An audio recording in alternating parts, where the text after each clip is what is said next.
Salut à tous, on se retrouve pour une vidéo spécialement consacrée à l'Uruguay pour la Coupe du Monde 2022. Et donc, on va essayer de voir s'ils peuvent créer la surprise ou non. Parce que comme vous savez, à chaque grosse compétition dans le football, il y a toujours des équipes qui créent la surprise, des équipes qui vont beaucoup plus loin que ce qu'on pensait. Et c'est ça que je trouve intéressant. Parce qu'en fait, si à chaque fois on sait à l'avance ce qui va se passer, c'est pas intéressant. Mais si à chaque fois tu te dis qu'il y a des petites équipes auxquelles on ne prête pas beaucoup d'attention, mais on sait qu'il peut se passer quelque chose, bah, c'est encore plus excitant, tout simplement. Alors, on va parler de l'Uruguay et on va se baser déjà sur le premier point qui est donc la défense. Pour qu'une équipe aille loin en Coupe du Monde ou même espère de gagner la compétition, il faut que défensivement ce soit vraiment très costaud. Pour moi, c'est primordial. Regardez par exemple la France en 2018, ils ont été très solides défensivement, ils ont clairement assumé leur jeu de transition où ils jouaient vraiment de manière très défensive mais ils explosaient en contre et ils ont été très efficaces. Un petit peu avant, en 2014, l'Allemagne avec Neuer qui était à son prime, c'était très très solide, et puis même défensivement en général, c'était quand même assez costaud. On recule encore au niveau de l'Espagne. Alors l'Espagne, on pense beaucoup de tiki-taka, on pense beaucoup à une équipe moitié Barça, moitié Real, etc. Beau football, ok, mais ils ont encaissé que deux buts durant toute la compétition et les deux buts ont été encaissés que durant la phase de groupe. Ça, il faut le prendre en compte. Et puis en 2006, il y avait bien évidemment l'Italie qui était très très costaud défensivement. C'était vraiment leur grande qualité. Donc, on voit que les équipes qui vont loin ou qui la gagnent ont obligatoirement une grosse défense. Au niveau de l'Uruguay, individuellement, c'est pas non plus incroyable parce que par exemple, Diego Godin ou Martin Caceres, c'est quand même âgé, c'est 36 et 35 ans, ça joue plus du tout dans les grands championnats, ça joue en Uruguay et en MLS, mais ça reste quand même des vieux briscards qui ont beaucoup d'expérience. Et puis il y a Araujo qui a été finalement sélectionné. On verra s'il pourra jouer ou non, mais en tout cas, je pense qu'Araujo, on n'a pas beaucoup de doutes par rapport à lui.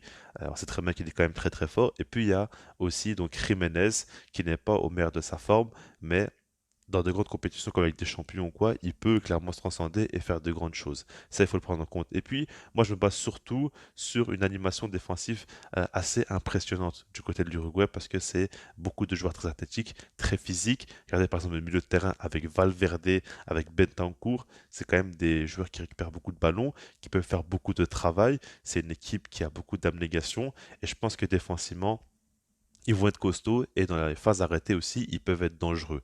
Et ça, c'est très important pour les Coupes du Monde, savoir bien tirer les corners, les phases arrêtées même en général, être décisif défensivement et offensivement, ça peut vraiment faire la différence. Maintenant qu'on a parlé un petit peu de l'aspect défensif et vous avez vu qu'ils ont quand même de gros arguments, on va parler un petit peu des individualités parce que pour moi, le football de sélection est vraiment loin d'être similaire à celui du football en club parce que là, les individualités sont très très importantes et elles ont clairement leur mot à dire. C'est généralement des équipes qui collectivement ne sont pas non plus très bien, on va dire, travaillées. C'est pas des équipes avec des automatismes très forts, pas toujours en tout cas, et c'est assez brouillon quand même quelquefois. Si jamais tu as l'occasion d'avoir des joueurs en grande forme ou des joueurs très expérimentés, ou bien comme l'Uruguay, un mixte avec des jeunes très expérimentés et des jeunes qui montent en puissance, c'est quand même très fort et ça peut faire la différence. Regardez par exemple Federico Valverde, qui est le meilleur buteur du Real Madrid cette saison. Pour vous dire, il est quand même dans une très très grande forme. Il est décisif, il apporte beaucoup défensivement, offensivement. Il va beaucoup beaucoup aider l'Uruguay. Regardez par exemple Betancourt, qui lui aussi va quand même très bien depuis qu'il a quitté la Juventus. Je trouve quand même qu'il performe beaucoup mieux et du coup c'est un joueur à suivre évidemment. Regardez par exemple aussi Darwin Nunez avec Liverpool qui commence vraiment à monter en puissance. Il marque de plus en plus ces derniers temps en première ligue et il fait du bien à son équipe. Ça, il faut quand même le prendre en compte. Et du coup, tu as quand même plusieurs joueurs qui arrivent dans une très bonne forme. Tu peux allier ça à des gars comme Luis Suarez et Cavani qui ont énormément d'expérience, qui ont gagné quand même pas mal de Coupes du Monde, qui ont marqué à chaque fois, qui ont été quand même très très forts. Et tu auras un mix, comme je l'ai dit, entre des joueurs expérimentés et des jeunes joueurs qui plus est dans une très bonne forme.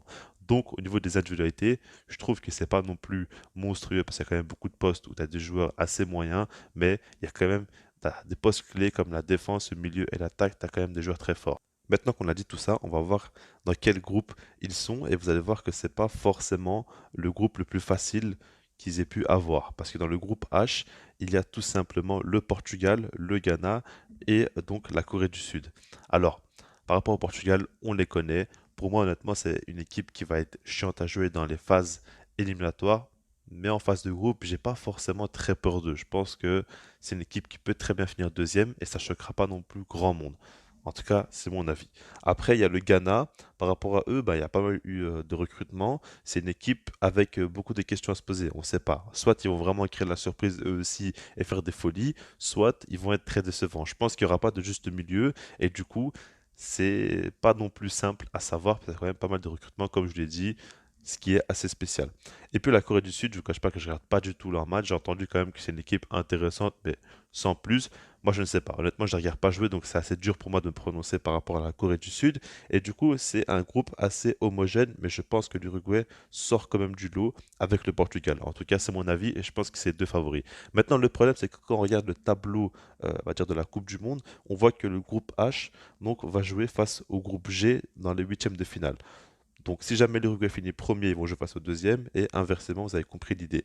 Ce sera certainement le Brésil qui finira premier du groupe G, avec en deuxième, bah, il y a le Cameroun, il y a la Suisse et la Serbie. Moi, je miserais un peu plus quand même sur la Suisse. Après, le Cameroun aussi est à suivre, mais je pense que la Suisse a une longueur d'avance par rapport à leur dynamique actuelle. Et du coup, l'Uruguay risque de jouer face au Brésil ou face à la Suisse. C'est deux morceaux quand même costauds et c'est deux équipes qui sont dures à jouer. Donc du coup les huitièmes de finale s'annoncent quand même déjà très compliqué. Et puis s'ils passent en quart de finale, ça va être face soit à la Belgique, à l'Espagne ou à l'Allemagne. Ça paraît quand même très compliqué. Ils ont la partie de tableau quand même très dure côté droit et du coup là-dessus ils n'ont pas non plus des chances de faire des folies.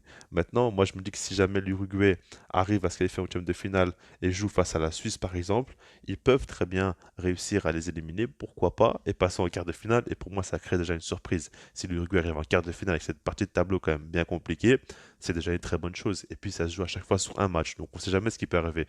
Tout peut aller bien évidemment très très vite, mais en tout cas, ils ont quand même une partie de tableau très compliquée. Ce que j'aimerais dire par rapport à l'Uruguay, c'est que moi, je me dis qu'ils peuvent créer la surprise parce que c'est une équipe très compliquée à jouer, très solide défensivement, qui se donne à 200%. Et puis, dans tout ce qui est duel, dans tout ce qui est phase arrêtée, ils sont parmi les meilleurs mondialement aujourd'hui. Ils ont des joueurs quand même très physiques, ils ont des joueurs qui se donnent énormément, des gars comme Araujo, des gars comme Valverde, c'est des gars qui courent énormément, Darwin Nunez, quoi. C'est des joueurs qui pressent beaucoup, qui mettent beaucoup la pression, qui sont durs à l'impact, épaule contre épaule, etc. Bon jeu de tête aussi. Donc ils sont durs à jouer, ils vont être durs à bouger, et puis sur le format Coupe du Monde, honnêtement, je pense qu'ils peuvent faire quelque chose. Après, je ne vous cache pas que je n'ai pas non plus énormément misé sur eux parce qu'ils ont des adversaires très redoutables. Le Portugal, c'est pas non plus une équipe facile à jouer, faut pas non plus croire. Et puis le Brésil, si jamais tombe face à eux, honnêtement, je miserais quand même plus sur le Brésil que sur l'Uruguay, qu'on soit bien clair. Donc voilà, on verra bien ce qu'ils vont faire. Moi, en tout cas, j'ai hâte de voir et je ne vous cache pas que c'est une équipe que j'aime bien et que j'aimerais bien les voir aller un minimum loin durant la Coupe du Monde. Dites-moi vous ce que vous en pensez dans les commentaires et puis sinon, moi, je vous dis peace.